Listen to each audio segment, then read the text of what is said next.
성도 여러분, 오늘 설교 말씀은 제가 우리 장로님들과 치앙마이에 가기 전에 성령 강림절을 염두에 두고 준비해 놓은 말씀입니다. 그런데 사람이 마음으로 자기의 길을 계획할지라도 그 걸음을 인도하시는 이는 하나님이시다 하는 말씀처럼 하나님의 계획과 저의 계획이 달라서 지난 주일에 이 말씀을 전하지를 못했습니다. 지난 주일 오전 10시쯤 저는 주보와 성경 찬송과 설교 원고를 들고서 병원 6층에 있는 야외 휴게실에 나가서 빈자리를 발견하고 거기에 홀로 앉아서 주보를 보면서 주보를 따라서 하나님 앞에 혼자 예배를 드렸습니다. 제가 가지고 준비했던 설교 원고를 가지고 저에게 설교를 하고 마지막에는 축도도 하고 그렇게 예배를 끝냈습니다. 그때는 저에게 설교했지만은 이 시간에 그 설교를 성도 여러분들에게 설교하기를 원합니다. 여러분, 누가복음을 가리켜서 성령의 복음이라 그렇게 말합니다. 어느 복음보다도 성령에 대한 언급이 많이 나옵니다. 특별히 오늘 본문에도 보면은 성령과 밀접하게 관련된 한 사람이 나오는 것을 볼 수가 있습니다. 그의 이름이 시몬입니다. 우리 교회에 시몬회가 있는데 바로 이 시몬에게서 그 이름을 따온 것입니다. 오늘 본문에 그와 관련해서 성령이 3번이나 언급이 되어 있습니다. 첫째로는 성령이 그 위에 계셨다고 합니다. 여러분 25절 끝에 한번 보십시오. 25절 끝에 보니까 성령이 그 위에 계시더라. 성령이 그 위에 있다는 것은 성령의 특별한 임재를 가리킵니다. 여러분, 구약에 나오는 여러 특별한 하나님의 사람들에게는 하나님의 성령이 그 위에 임하였다 하는 기록이 많이 있습니다. 이것은 성령님께서 그와 함께 하신다는 것으로서 참으로 큰 복이라고 할 수가 있습니다. 그런데 여러분, 성령이 그 사람 위에 있다는 것은 성령이 고정적이 아닙니다. 사라질 수가 있고 떠날 수가 있다는 것을 우리에게 보여줍니다. 그래서 사울이 왕으로 기름 부음을 받았을 때에 성령이 그 위에 임하였지만은 그가 하나님의 말씀을 계속적으로 거부하고 불순종할 때에 마지막에는 그에게 임하였던 하나님의 성령이 떠나가고 대신에 악령이 그에게 임하였다 말씀을 합니다. 그리고 믿음의 사람 다윗도 한때에 하나님 앞에 크게 범죄해서 간음죄를 저지르고 살인죄를 저질러서 그리고 하나님 앞에 크게 회개하는데 그 회개하는 기도 중에 한 구절이 주의 성령을 내게서 거두지 마소서 했습니다. 그 말씀을 우리가 가만히 생각해 보면 성령이 그에게서 거두어질 수 있다, 성령이 다윗을 떠나갈 수 있다는 것을 알 수가 있는 것이죠. 그런데 신약에 와서는 성령의 역사하심에 조금 차이가 있습니다. 우리 예수님께서 잡히시던 날 밤에 최후의 만찬석에서 최후의 만찬을 가지시고 그곳에서 제자들에게 많은 말씀을 주셨습니다. 그 말씀들 다락방에서 주셨기 때문에 우리가 다락방 강화라고 합니다. 그 다락방 강화에 아주 중요한 것 중 하나가 무엇이냐 하면은 성령님을 보내주시기로 약속했다는 것입니다. 예수님께서 나는 곧 아버지께로 간다. 그렇지만은 내가 너희를 고아처럼 버려두지 아니하겠다. 내가 다른 보혜사를 너희에게 보내주겠다고 했습니다. 여기에 우리가 요즘 잘 안 쓰는 말이 하나 있습니다. 보혜사라는 말입니다. 여러분, 보혜사라는 말이 무슨 말이겠습니까? 가장 일반적인 의미는 돕는 자를 의미합니다. 또는 위로자라는 뜻을 가지고 있습니다. 또는 상담자라는 뜻을 가지고 있습니다. 여러분, 우리 예수님께서 제자들과 세상에 계시는 동안에는 누가 제자들의 보혜사였습니까? 예수님 자신이 보혜사였죠. 언제나 제자들을 보살펴 주시고 도와주셨습니다. 그런데 예수님께서 이제 성천하시면, 죽으시고 부활하시고 성천에서 제자들을 떠나가시면은 다른 보혜사를 보내주겠다는 것입니다. 여러분, 그 다른 보혜사가 누구시겠습니까? 성령님이시죠. 성령님. 우리 요한복음 14장 16절을 앞에 보고 한번 읽어보겠습니다. 내가 아버지께 구하겠으니 그가 또 다른 보혜사를 너희에게 주사 영원토록 너희와 함께 있게 하리니. 17절 넷째 줄부터 그는부터 한번 읽어보겠습니다. 앞에 보시고 시작. 그는 너희와 함께 거하심이요 또 너희 속에 계시겠습니다. 그는이 누구겠습니까? 성령님, 보혜사 성령님. 그 성령님은 너희와 함께 거하심이요 또 너희 속에 계시겠습니다고 하였습니다. 여러분, 구약시대 때는 성령이 아까 말씀드렸죠. 보통 누구 어디에? 위에 계셨다, 위에 임하셨다, 그렇게 했는데 성령 강림 이후에는 어떻게 계십니까? 너희와 함께, 그리고 너희 속에 계시겠다, 그렇게 말씀했습니다. 먼저 여러분, 이 함께를 한번 생각해 봅니다. 함께는 위에보다도 훨씬 더 가깝고 친밀합니다. 여러분, 성경에 나타나는 하나님의 가장 큰 약속이 무엇이겠습니까? 내가 너와 함께 하겠다는 약속입니다. 이 약속이 가장 큰 약속이고 가장 많이 주어지는 약속입니다. 성령 강림 후에는 특별히 성령 하나님께서 신자와 우리와 함께 하시겠다고 하시는데, 여러분, 하나님이 나와 함께 하시면, 성령 하나님께서 나와 함께 하시면 무엇이 문제가 되겠습니까? 우리가 이 세상 살 동안에 많은 문제를 당하지만은 전능하신 하나님께서 나와 함께 하시면은 무엇이 문제가 되며 우리가 두려워해야 될 일이 무엇이 있겠습니까? 아무것도 없습니다. 특별히 성령 하나님께서 우리와 함께 하시는데, 아까 읽은 요한복음 14장 16절 후반에 보면은 어떻게 함께 있겠다고 했습니까? 영원토록 너희와 함께 있겠다고 했습니다. 이 말씀은 아까 앞에 나온 위에하고 비교가 됩니다. 위에는 사라질 수 있고 떠날 수 있다고 했죠.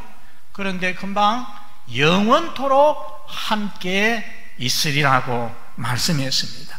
여러분, 아무리 내가 연약하고 아무리 내가 넘어지고 내가 형편없고 자격 없어도 성령님께서는 우리를 절대로 떠나지 않음을 믿으시기를 바랍니다. 그리고 성령 강림 후에는 성령이 신자와 함께 할 뿐 아니라 또 어떻게 있겠다고 했습니까? 너희 속에, 너희 안에 있겠다고 했어요. 영어로 in you죠. 너희 속에 계시겠습니다. 여러분, 함께라는 말하고 속에라는 말을 한번 비교해 보십시오. 어느 것이 더 가깝고 친밀한 관계입니까? 속에죠. 비교할 수가 없습니다. 여러분, 여기 보시면은 함께는, 여기 두 사람이 함께, 이게 함께 아닙니까? 속에는 무엇입니까? 이게 안으로 들어가 가지고 이게 하나가 되어진 관계가 바로 속입니다. 아내입니다. 아내보다 더 밀접한 관계가 있을 수가 없습니다.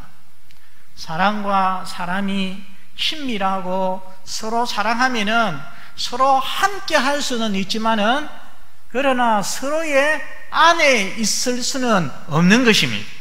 그렇지 않습니까? 그런데 성령 하나님께서는 우리 안에 계신다는 것입니다.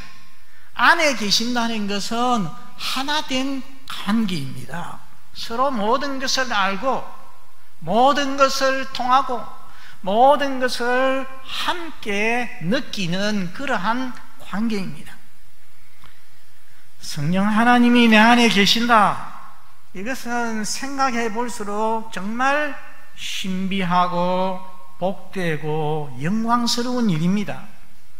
성도 여러분, 하나님의 거룩한 영 성령께서 믿는 우리와 영원히 함께 하시고 우리 속에, 우리 안에 계신다는 사실을 확신하시기를 바랍니다.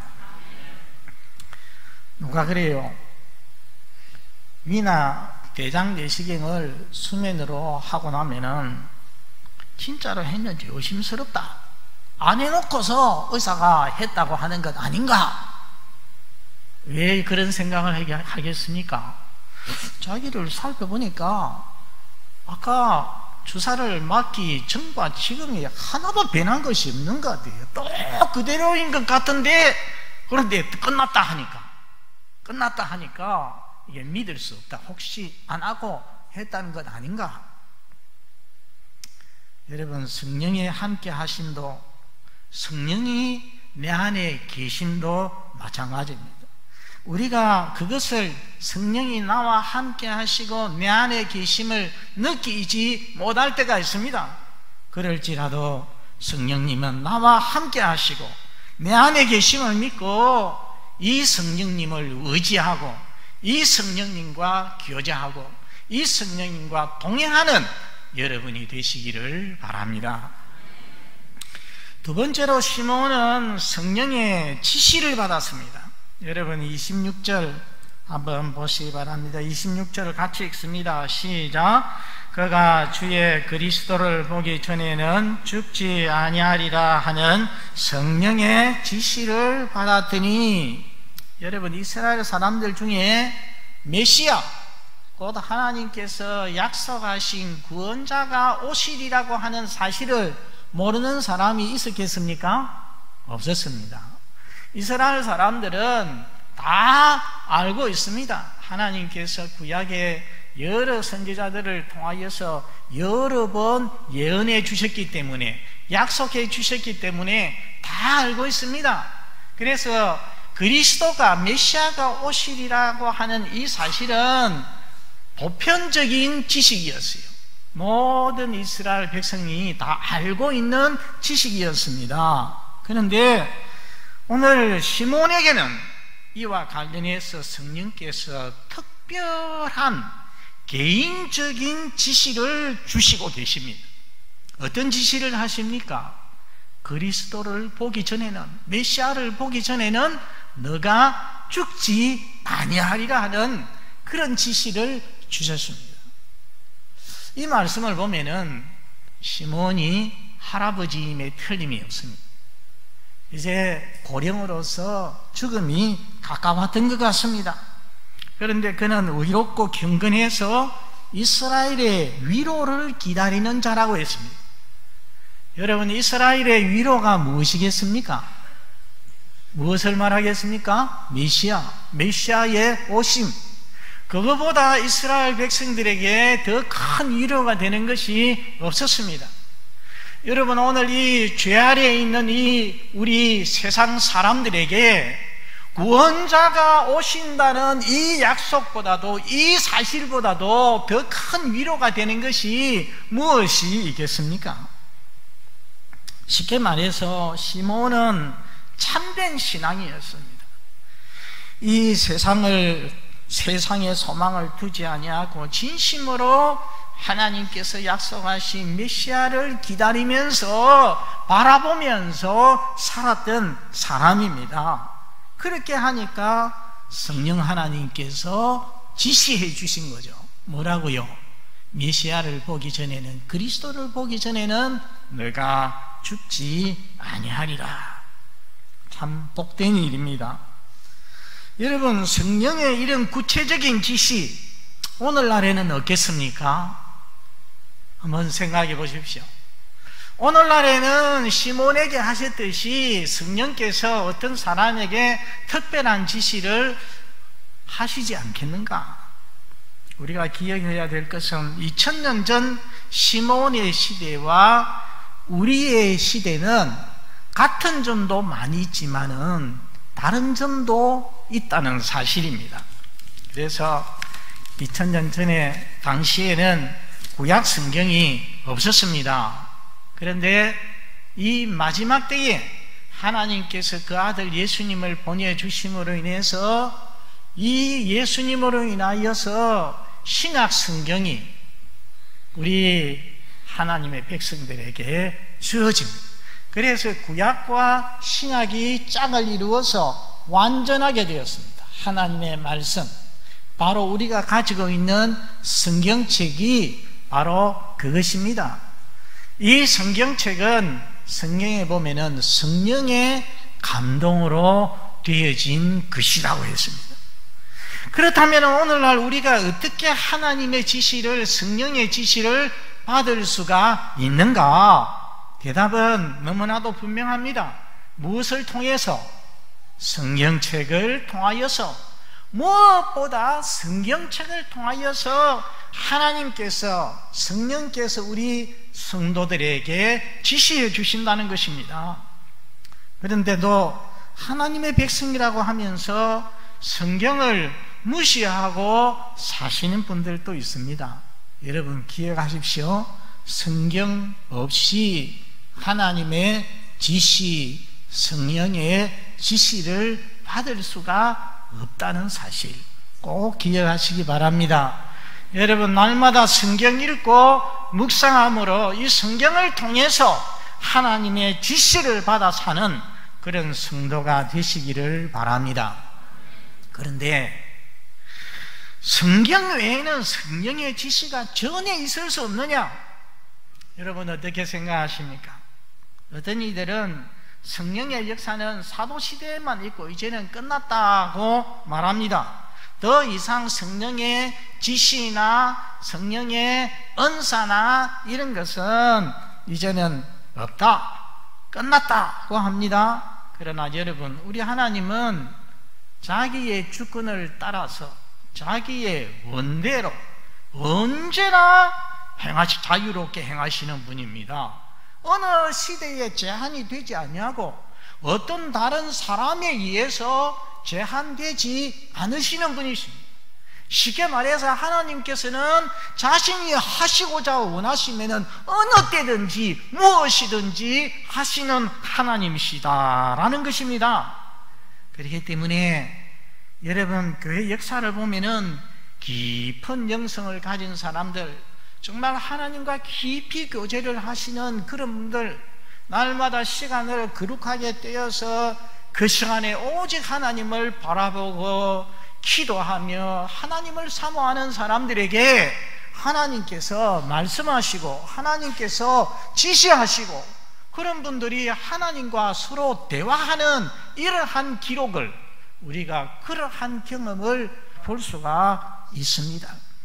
여러분, 어떤 선교사는 오지에서 밤에 차를 운전해 가는데 갑자기 스톱 하는 거요, 누군가가.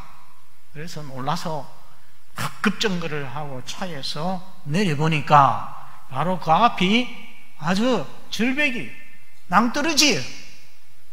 혼자 운전해 가는데 누가 스톱했겠습니까? 하나님께서, 성령께서 스톱해가지고서 살리신 거죠. 우리가 그런 감정은 들어볼 수가 있습니다. 여러분, 성도의 삶을 인도하시는 차원의 지시는 지금도 이 시대에도 얼마든지 있을 수가 있다는 것입니다. 세 번째로 성령의 감동이 있었습니다. 우리 27절 첫 줄 같이 한번 읽겠습니다. 27절 첫 줄 시작. 성령의 감동으로 성전에 들어가매. 여러분, 여기에 감동이 나오는데 우리는 감동이라는 말을 많이 씁니다. 아이고, 나는 그 영화 보고 감동했다, 그 책을 읽고 감동했다, 그 설교에 감동했다. 감동이 무엇입니까? 느낄 감자에 움직일 동자입니다. 그래서 깊이 느끼어 마음이 움직이는 것입니다. 이것은 앞에 나온 지시와는 다르죠. 하나님이 말씀해 주시는 것과는 다릅니다. 지시와 말씀과는 다르고 이것은 마음이 움직이는 거죠. 여러분, 물어봅시다. 감동의 반대는 무엇일까요? 감동의 반대. 감동은 움직이는 것이니까 반대는 무엇입니까? 굳어지는 거예요. 굳어지는 거. 성경에 보면은 완악하게 되다, 완고하게 되다, 강팍하게 되다 하는 말이 이 감동하고 반대입니다. 여러분, 예수님이 탄생하신 동네 이름이 무엇입니까? 베들레헴이죠.